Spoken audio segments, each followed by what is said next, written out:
Once people experience that intimate relationship with water or a trail or a forest, it creates a sense of ownership to want to take care of it.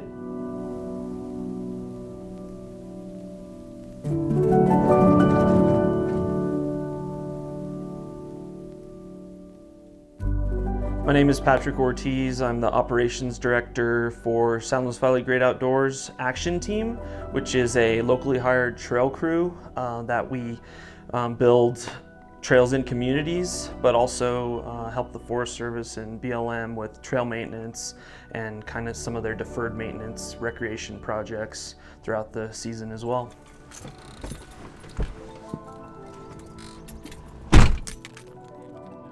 How I describe Alamosa is kind of the mixed melting pot of kind of all things San Luis Valley in a lot of ways. It's the hub of the 8,000 square mile San Luis Valley. It really is kind of the core sort of place where people think of kind of the nexus of kind of the urban part of the San Luis Valley and the agriculture. The Rio Grande is the river that comes through Alamosa. It also flows through the town of Del Norte, which is about 40 miles west of here. And we're about, I'd say, the headwaters are just above Creede, Colorado, which is about probably an hour's drive from here. And like I said, it's if you drive west, you're going to see a lot of irrigation canals. You're going to see a lot of big ranches. So that's kind of what the river interacts with before it actually gets to here. And Alamosa has really had the forethought to activate it with the levee trails that were built with the Army Corps of Engineers, and that provided a great recreation opportunity in the beginning.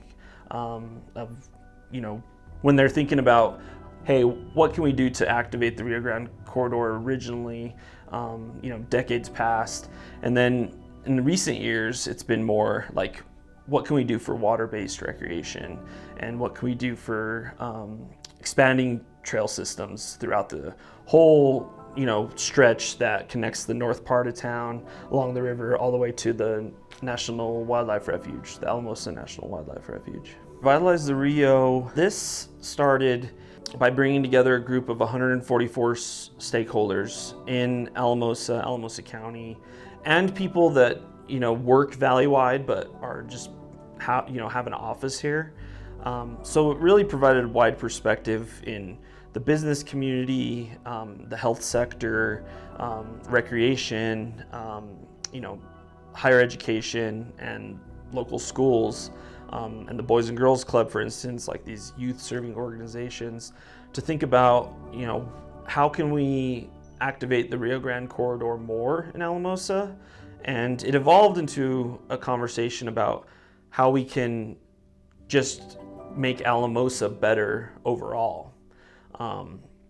Alamosa County is one of the lower ranking counties on the county health rankings. We compiled this data and then just started asking the questions to the community members, like, what do you want to see and who needs to be involved in creating these events, programs.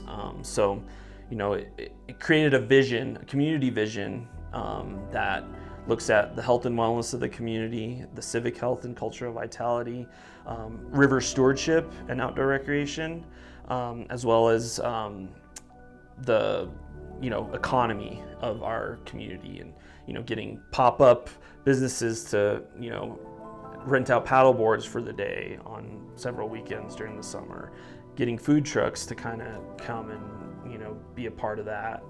So it just brought together, like I said, diverse people, and it became an effort to want to include kind of the underrepresented and underserved populations of Alamosa, specifically on the south part of town, which we'll visit later, the Toivo Malm Trail Network that provides access to the Rio Grande and open space and trails for the first time for residents who live south of the railroad tracks, essentially.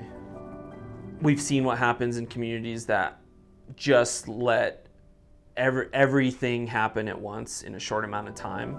We really emphasize is having these projects and programs and coalitions and the organizations that work in them to really hear the needs and wants of the community first.